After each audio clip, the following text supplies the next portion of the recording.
Hello friends, Namaste, welcome to all my YouTube channel Gander Lectures. In this video, we will discuss about IOE Physics past question solution है यो आज हाम्रो part 2 हो part 1 already बनिसकेको छ गएर visit गर्नु होला आजको यो हाम्रो पार्ट सेकेन्ड हो है क्वेशन नम्बर फर्स्ट हेर्नु त के भनेको छ increase of temperature cause the viscosity of option हेर्नु त liquid increases B मा के छ हाम्रो liquid decreases and of gas increases र C मा के छ हाम्रो gas decreases liquid and gas increases है अब यहाँ हाम्रो के हुन्छ क्वेशनले के भनेको छ टेम्परेचर इन्क्रिज गर्यो भने विस्कोसिटी हाम्रो के हुन्छ लिक्विडमा डिक्रिज हुन्छ कि इन्क्रिज हुन्छ कि त्यो हाम्रो सोधेको छ है अब हेरौँ त हामीले यहाँ जबखेरि हाम्रो टेम्परेचर इन्क्रिज भयो भने हाम्रो विस्कोसिटी अफ लिक्विड के हुन्छ हाम्रो डिक्रिज हुन्छ र ग्यास के हुन्छ हाम्रो इन्क्रिज हुन्छ मैले त्यही कुरा लेखेको छु यहाँ हेरौँ त अब in gases intermolecular forces are negligible which means cohesive force are small है हाम्रो ग्यासमा के हुन्छ इंटरमोलिकुलर फोर्सेस आर नेग्लिजिबल हुन्छ त्यही भएर हाम्रो कोहेसिभ फोर्स के हुन्छ स्मल हुन्छ as temperature of gas increases the gas molecule moves randomly at higher velocity which results in more molecular collision hence viscosity of gas increases with increase in temperature है हाम्रो temperature increase गर्यो भने viscosity of gas के हुन्छ हाम्रो increase हुन्छ र हाम्रो when temperature of liquid increases the distance between molecules of liquid increases र हाम्रो viscosity of liquid is caused by cohesive force between the molecules of liquids hence हाम्रो के हुन्छ लिक्विड के हुन्छ हाम्रो डिक्रिज हुन्छ है त हाम्रो अप्सनमा कुन हुन्छ यसमा अप्सन बी हुन्छ हाम्रो liquid decrease and of gas increases है यो कुराहरू तपाईहरुले रिमेम्बर गर्नु होला मैले यहाँ राम्ररी लेखिदिएको छु पोइन्टमा हेर्नु होला राम्ररी हाम्रो आन्सर के हुन्छ यसमा option number B next question जाउँ त हाम्रो the ratio of speed of body to the speed of sound is called option हेर्नु त sonic index Doppler ratio Mach number refractive index है हामीले के सोधेको छ the ratio of the speed of the sound speed of body to the speed of sound अब हेर्नु त यो भनेको के हाम्रो यो भनेको हाम्रो म्याच नम्बर हो Mach number is defined as the ratio of speed of body to the speed of sound है याद गर्नु होला यो भनेको हाम्रो के हो म्याच नम्बर हो र if Mach number is greater than 1 it means the object moving faster than speed of sound the is called supersonic object यो कुराहरु सोधिरहेको हुन्छ यदि म्याच नम्बर ग्रेटर देन 1 भयो भने के हुन्छ सुपरसोनिक अब्जेक्ट हुन्छ है त्यसमा हाम्रो object is moving faster than speed of sound त्यो भनेको हाम्रो सुपरसोनिक अब्जेक्ट हो यो कुराहरु सोधिरहेको हुन्छ तपाईहरुले यो कुरा याद गर्नु होला हाम्रो यहाँ अप्सन कुन हुन्छ अप्सन नम्बर सी आन्सर हाम्रो हुन्छ म्याच नम्बर है म्याच नम्बर भनेको के हो speed of body to the speed of sound अब अरु क्वेशन हेरौँ त air bubble inside water appear silvery white due to option के छ हाम्रो reflection refraction dispersion total internal reflection हाम्रो के हुन्छ यसको आन्सर टोटल इन्टरनल रिफ्लेक्सन मैले यस्तो क्वेशनहरु मैले धेरै गराएको छु यो फिजिक्सको इम्पोर्टेन्ट क्वेशनहरु तपाईले त्यो प्लेलिस्ट हेर्नु होला यस्तो क्वेशनहरु धेरै गराएको छु मैले त्यो हेरेपछि तपाईहरुको कन्सेप्ट क्लियर हुन्छ है हाम्रो आन्सर के हुन्छ यसमा option number D total internal reflection तपाईले यो कुराहरु पनि पढ्नु होला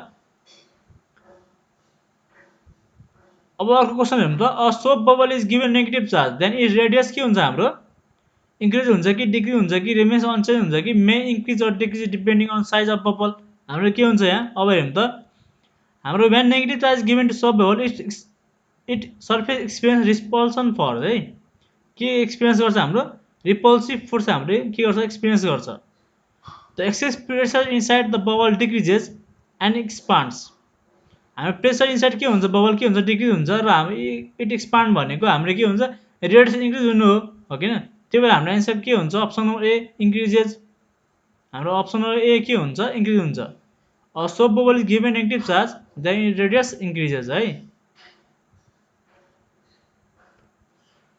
at neutral temperature the thermoelectric power is maximum minimum infinity 0 के हुन्छ हाम्रो यहाँ अब हेरौँ त in a thermocouple as the temperature of the hot junction increase with the cold junction at fixed temperature the thermo EF के हुन्छ हाम्रो increase हुन्छ until a maximum temperature called neutral temperature at neutral temperature thermo EMF के हुन्छ हाम्रो maximum हुन्छ है हाम्रो। अनि हाम्रो थर्मो इलेक्ट्रिक पावर के हुन्छ 0 हुन्छ। हाम्रो एन्सर के हुन्छ यहाँ 0 हो कि हैन। हाम्रो यो कुराहरु इम्पोर्टेन्ट छ। एट न्युट्रल टेम्परेचर हाम्रो थर्मो इएमएफ के हुन्छ म्याक्सिमम हुन्छ। यहाँ हाम्रो थर्मो इएमएफ सोधेको भए हाम्रो के हुन्थ्यो म्याक्सिमम हुन्थ्यो। यहाँ हाम्रो के सोधेको छ थर्मो इलेक्ट्रिक पावर सोधेको छ। यो भनेको हाम्रो के हुन्छ 0 हुन्छ है। यो कुराहरु तपाई हेर्नु होला राम्ररी। हाम्रो एन्सर के हुन्छ अप्सन नम्बर डी हाम्रो के हुन्छ 0 हुन्छ है। क्वेशन नम्बर 6 हेरौँ त। The inductive reactance of an inductor in DC circuit is 0 omega L 1 by omega L infinity. हाम्रो के हुन्छ अब हेर्नु त। इन्डक्टिभ रियाक्टेन्स अफ इन्डक्टर भने के ओमेगा एल त्यो भनेको 2 पाई एफ एल हो किन। क्वेशनमा हेर्नु त यहाँ राम्ररी पढ्नु होला क्वेशन। हाम्रो यहाँ के भने डीसी सर्किट बनेको छ। फर डीसी सर्किट हाम्रो एफ के हुन्छ 0 हुन्छ हैन। फ्रिक्वेन्सी हाम्रो के हुन्छ 0 हुन्छ। यहाँ हाम्रो एफ को भ्यालु 0 पुट गरेपछि हाम्रो के हुन्छ एन्सर हाम्रो के आउँछ 0 आउँछ है। हाम्रो एन्सर के हुन्छ अप्सन नम्बर ए हाम्रो के हुन्छ 0 हुन्छ। इन्डक्टिभ रियाक्टेन्स अफ इन्डक्टर के हुन्छ हाम्रो 0 हुन्छ इन डीसी सर्किट है।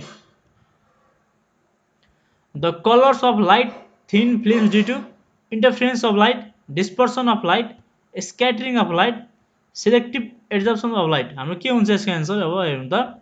Sky is blue due to scattering of light. यो पनि क्वेशनहरु सोधिरहेको हुन्छ हाम्रो हैन। यो क्वेशनहरु पनि सोधिरहेको हुन्छ। Rainbow is due to dispersion of light. यो क्वेशन पनि धेरै पल्ट सोधेको छ। अनि coloured thin film due to interference of light. हाम्रो यहाँ एन्सर के हुन्छ अप्सन नम्बर ए हाम्रो के हुन्छ एन्सर हुन्छ इन्टरफेरेन्स अफ लाइट है।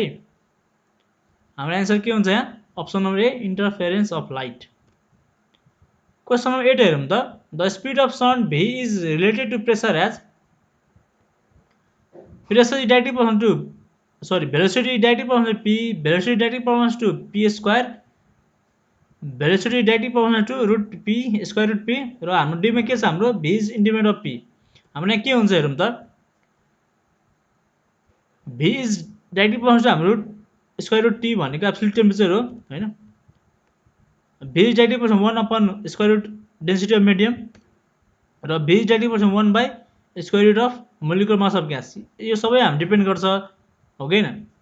तर यो हाम्रो प्रेसरसँग के हुन्छ the speed of sound v is हाम्रो प्रेसरसँग के हुन्छ हाम्रो इन्डिपेन्डेन्ट हुन्छ है। v is independent of p। हाम्रो एन्सर के हुन्छ यसको अप्सन नम्बर डी। यो कुराहरु पनि तपाईहरु याद गर्नु होला। यो इम्पोर्टेन्ट छ। यो क्वेशनहरु सोधिरहेको हुन्छ धेरै पल्ट यस्तो क्वेशन सोधेको छ। हाम्रो के हुन्छ यसको answer v is independent of p है। अप्सन डी हाम्रो के भयो एन्सर भयो।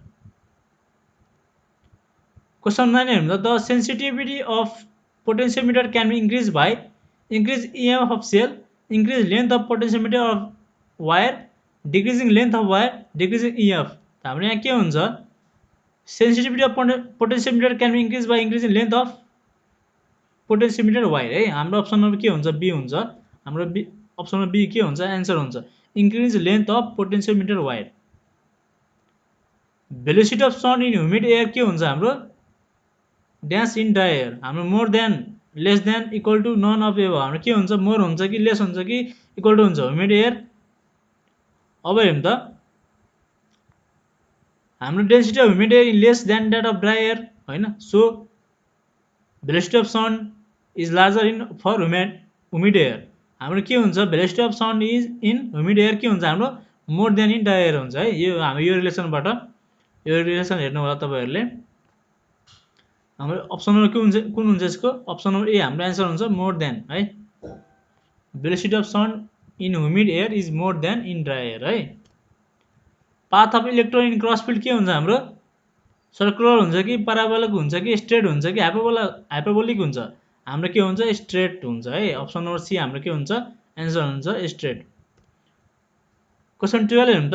Critical velocity is independent of density, temperature, pressure, viscosity. हाम्रो एन्सर के हुन्छ प्रेसर हाम्रो के हुन्छ यसको एन्सर अप्सन नम्बर सी हाम्रो के हुन्छ एन्सर हुन्छ critical velocity is independent of pressure है। सबै हाम्रो के हो पास्ट क्वेशन थियो है। राम्ररी हेर्नु होला तपाईहरु त कस्तो खाली पास्ट सोधिरहेको हुन्छ। यो हाम्रो आईयू को हाम्रो सर्ट क्वेशन सोध्ने क्वेशन हो पास्ट क्वेशन। भिडियो मन परेमा च्यानल सब्स्क्राइब गरिदिनु होला, लाइक नि गरिदिनु होला, कमेन्ट नि गरिदिनु होला। आजको लागि यति नै। Thank you.